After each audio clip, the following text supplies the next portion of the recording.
Greetings and bienvenue, Midnight Crew. Thank you for returning to this broadcast, and welcome to new viewers joining us for the first time. If you like a video, then feel free to subscribe. I have one quite similar to this. Be me, age 9 or 10. My parents divorced when I was 3, staying with my dad on weekends. His house was at least 5 miles from any real town or city. Land was quite large, but he didn't own much of it, played on it nevertheless. Large forested area behind the house, which the window in my room was facing. Looking through the photo album my dad had. Mostly family photos, birthdays, Christmases, etc. Towards the end, the pictures are of the house, taken from the back of the house. Each one closer than the one before. Several are of me playing in the forest, one clearly taken from behind a tree no more than 50 meters away from where I was. Wasn't too fussed, since I assumed it was my dad. Asked him why he took them, because they were different from the rest of the pictures. He seemed bewildered and began flicking through. I realized I hadn't looked through all of them, but he was nearing towards the final pages. The ones I hadn't seen. Noticed a color drain from his face on the penultimate page. Clearly nervous about turning the page. Finally does, and I notice him shiver. Closes the album and packs a bag for me and him. We leave the house and only returned a few times before putting it up for sale. Reported it to the police, but there was little they could do. Skip like 5 years. Ask him what was on the final pages. He is clearly distressed, and he sits me down. Tells me that they were of me asleep, taken directly by my bedside. But the last picture was a picture of my window, taken from inside my room. Apparently, several people were standing outside my room with masks on, looking directly at the camera. I still don't understand why I didn't wake up whilst the person was in my room, since I am usually a light sleeper, but I wasn't able to sleep well for the next few months without making sure the window was locked and the curtains were drawn. Be 11 years old. Living in Vietnam. Living in an old creaky house. A cat could make the floor creak while walking. Be 7 p.m., not completely dark out yet. Sitting in parents' room watching TV alone. Door is closed. Dad is at work. Mom is doing laundry. Doorknob starts to turn. No floor creak. Cool, she finished her laundry. A dark withered hand slowly pushed the door. WTF? Didn't scream, don't even know how to react. The hand released the doorknob and slowly peeked head in. Black head, red eyes, flaky dry skin, looks like a burnt victim. It stares at me, I stare at it. Mexican standoff. It slowly pulled its head out and closed the door. The fuck just happened? 10 minutes later, hear a creaking floor. Mom comes in with her laundry. Never told my parents what happened. They wouldn't believe me anyway. 29 now, living alone. Nothing as weird happened again. I don't know what I saw, don't even know what to think about it, but that event stays in my mind for a long time. I don't know if it's a ugly ass burglar, a ghost, or anything. Any thoughts, fellow/x/? Non-supernatural story here. 2 mates and I go on road trip one year to celebrating graduating high school.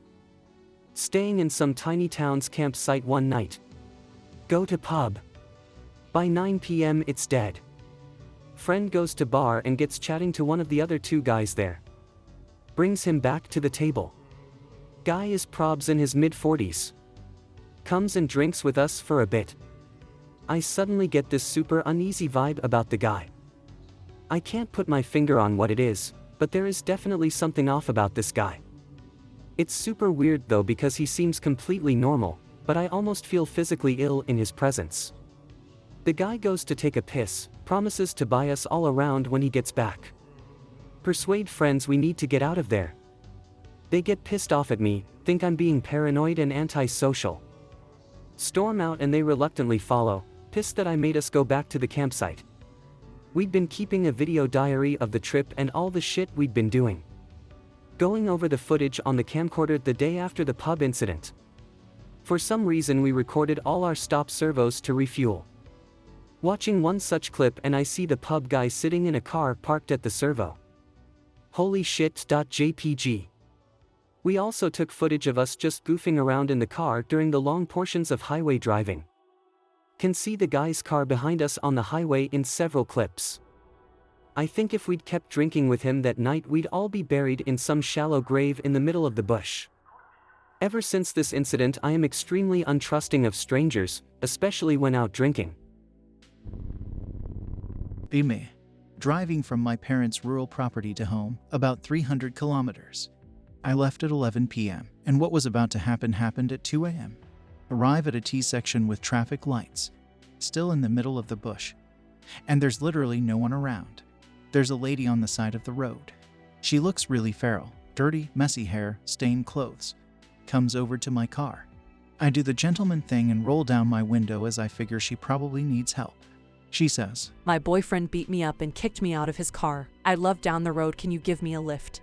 She delivered those words in such an unemotional, almost rehearsed tone that I say no. I tell her my car is packed, it was and she wouldn't fit. I instead offer to call her a taxi and give her some cash. She says the exact same thing without acknowledging my offer. "My boyfriend beat me up and kicked me out of his car. I live down the road, can you give me a lift?" Decide she's some sort of junkie and decide to leave her there. "Look, I'm sorry, but I've gotta go." I start to roll up my window and she stops it with her hand and peers into my car. She says in the most haunting tone I've ever heard, "You have made the right decision." She walks away from my car back to the side of the road. I put my foot down and leg it. Call the cops to alert them of her. This is a story of when I was a child, probably around 8 or 9. In South Carolina, the night my great-grandfather died. In the car riding back to his place from the hospital after his death. Memory of what happened before that is still a little hazy, and what led up to it. Moon is, I shit you not, blood red, illuminating the sky, extremely hard to miss. I start seeing shit, mainly I guess, orbs of light, colored red, black, white, green. All I really recall from them is the fear I felt from the black orbs. I've never felt such fear in my life again. There were more things besides orbs. I remember small green people walking down a hill, wooden mailboxes which seemingly turned back into trees, but they were all almost a bright neon green. At this point, from the amount of stimulation and fear my young mind was being subjected to, was honestly driving me insane. I was crying profusely, but something calmed me down once I reached my great-grandfather's house. I could still see all of the orbs of light outside, which were mainly the only things I could see. Eventually, I hid under the covers again, and never saw anything like that again. Pick somewhat related, but the orbs were much brighter. I was taken into foster care when I was very young. I never knew my birth parents. Didn't find out I was adopted until my teens. Had good childhood. My adoptive parents were loving, kind, and gave me a good upbringing. Every now and then I have a recurring nightmare. Same thing every time. It's the middle of the day and I'm out in the woods lying on my back. I'm surrounded by people. Their faces are covered so I can't see them clearly. One of them grabs my head and forces me to look straight into the sun. Just as my eyes start burning, the sun begins to fade. I'm in pitch blackness, but the spot where the sun used to be is still distinguishable. It's an unnaturally dark circle. Kinda hard to describe with words, just an impossibly dark circle. That's when I always wake up, usually covered in sweat and panting. I figured something bad happened to me as a child. Whenever I ask about my birth parents and my past, my folks get really uncomfortable, saying that they don't know who they were or how I could find them. Recently, I went on a massive road trip with a few mates. Stop in some dead-end town one night. We're drinking at the campsite when some drunk homeless guy comes wandering in. The guy is off his face. Pretty funny to watch him stumble around and spout random shit. Tell him we'll give him a beer if he can do 20 push-ups. He manages somehow and I go to give him a beer. He gets a good look at my face as I hand it to him, and he goes white as a ghost. Drops the beer and jumps back. Guy looks terrified. Points at me and yells, "This one's seen the black sun," then runs off. I've never told anyone about the dream, so this scared the shit out of me. So now I feel I should maybe hire a private investigator or something to look into my parents and childhood. Kinda scared about what I might find out though. Playing GoldenEye in the lounge one afternoon. I was probably about 7 at the time. Mom comes in and gets mad that I've been playing vidya all day, tells me to go outside and play in the yard. We lived right on the edge of a housing estate, so it was all bush behind our house. There was a gate on the back fence so you could easily go exploring. Get on the trampoline for a bit. Hear my mom's voice, over here and on. She's standing among the trees past our back fence, signaling for me to come over.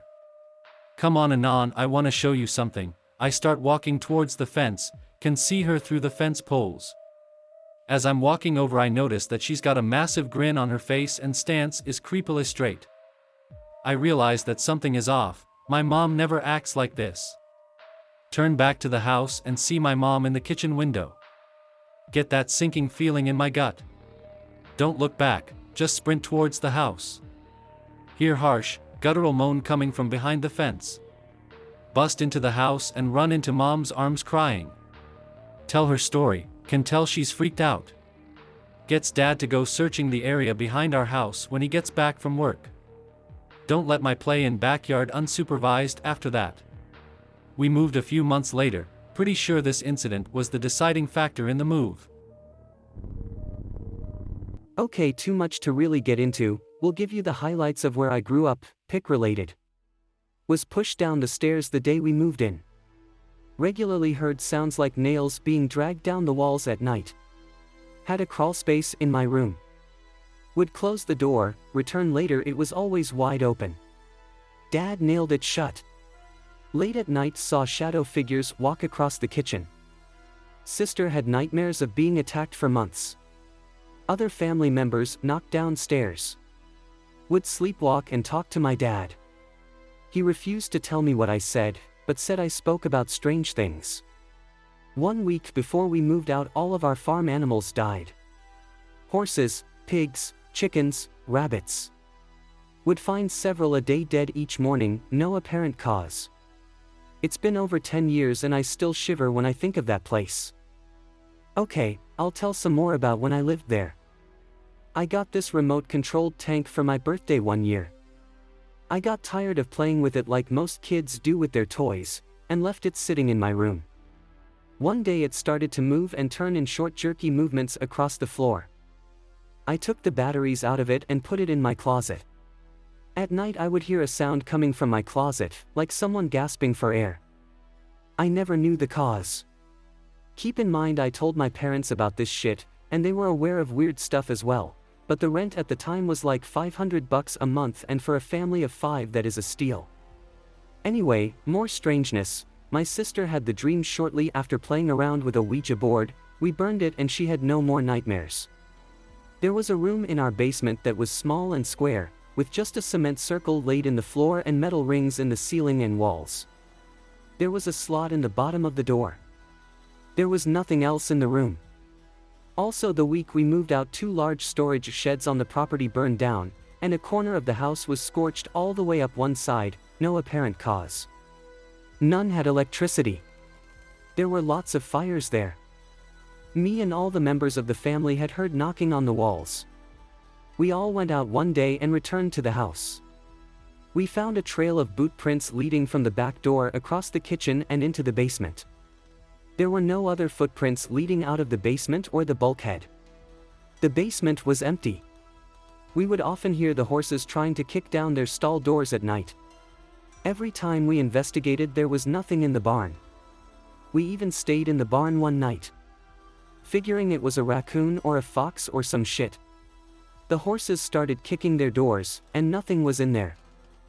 Okay. I included an aerial photo from Google Maps. 148 Riggs Street, Oxford, Connecticut. You can see the house. The storage sheds were lined up just above and to the right of the house. The barn was in the space where the 2 vehicles are off to one side. Okay, continuing. The guy kept trying to get me to come to the car, but I walked up my neighbor's driveway until I saw him drive away. I never saw the guy again. We had really big hayfields behind our house, and I used to walk around in them or explore in the woods. This area was way rural then and really safe. So I walked around in the fields all the time. I was walking down the hill to go home before it got dark and I saw a person standing off in the field. Just standing there, they weren't walking or anything. I had never seen anyone in those fields, and by the time I reached the trail they were still in the same spot on the hill. I booked it home. Before we moved, my dad started to do some weird things. He called me into his room and showed me a shotgun he had wired to the window so that if someone tried to get in, the gun would fire. He told me not to touch it, so I never did. The thing is, his room was on the upper floor. He would leave to go to work and his car would stall at the bottom of the driveway. Same spot, every time. There was nothing wrong with his car. Once I was with him when it happened and he restarted it and we went about a mile and the car started swerving like he couldn't control it. I decided to revisit the place a long time ago. When I reached the top of the driveway, a man came out of the house and he looked mad that I was there. He was carrying a fucking machete. I turned my car around and left immediately. I brought my wife up to the house one night just to see what was there. I had told her about everything that happened. We got there and it was getting dark, so we were debating on whether to leave or go inside. The house had been empty for years. As weird as it sounds, I have always thought about that place, for years. I still do, but not as often. It's hard to explain. Anyways, we were there and it was getting creepy, but I really wanted to know what it looked like inside. I didn't really know if I would have the nerve to go back there again after that night. She stood outside and I walked into the mudroom through the back door. I walked up to the back door and before I reached it, the door opened on me.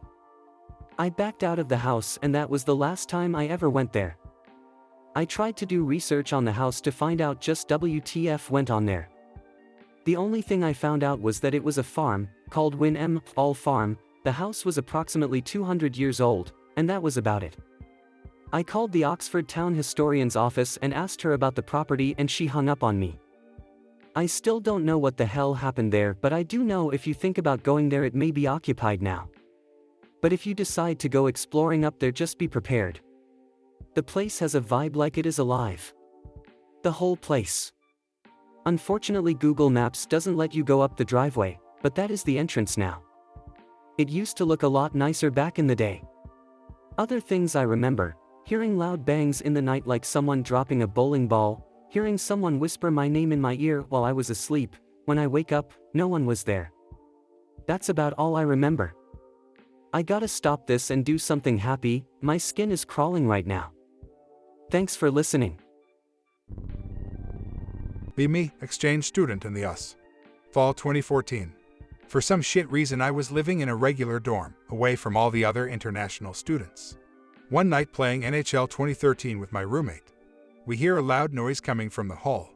Don't care, keep playing. Hear the noise again, mini heart attack on roommate. Make fun of him. We decide to grab a Red Bull in the basement's vending machine.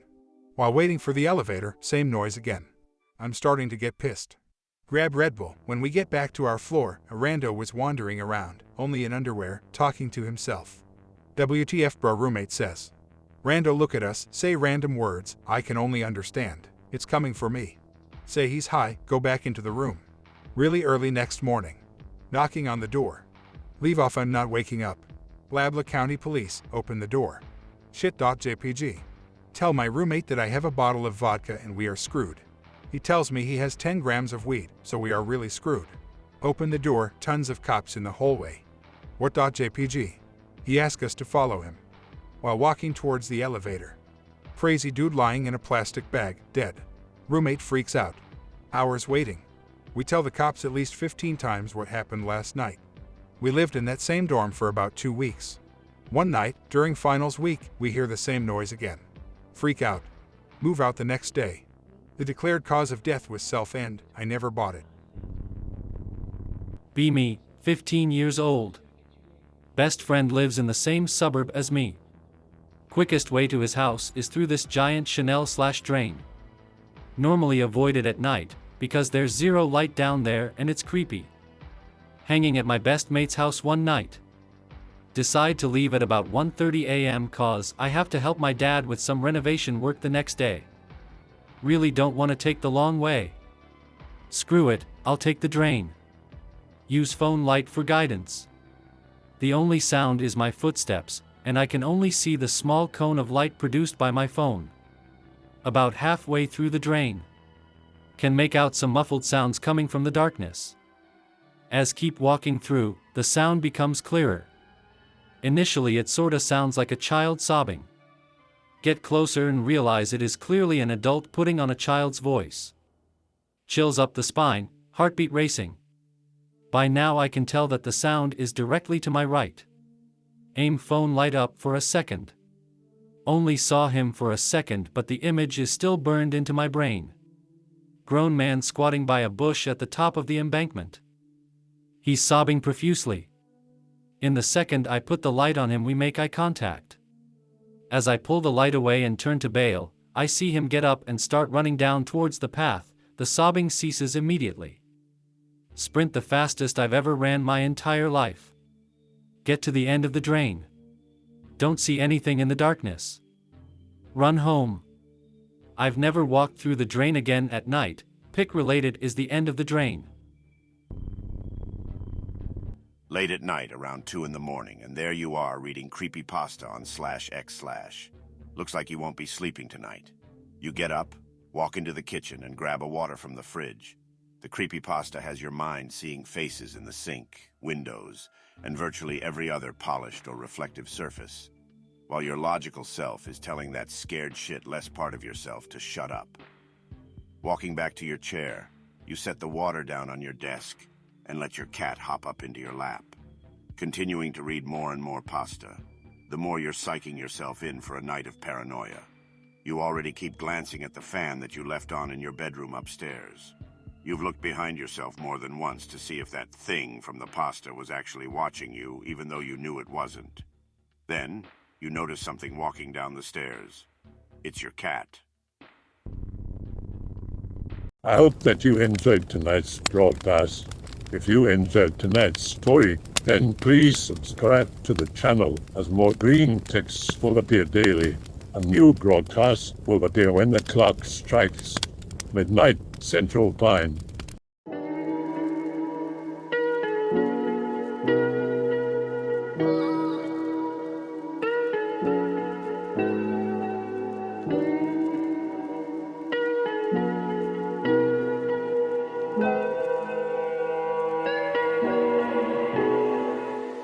Remember to check out the Odyssey page in the description for a second archive of the channel's videos. There's also a Rumble archive as a backup.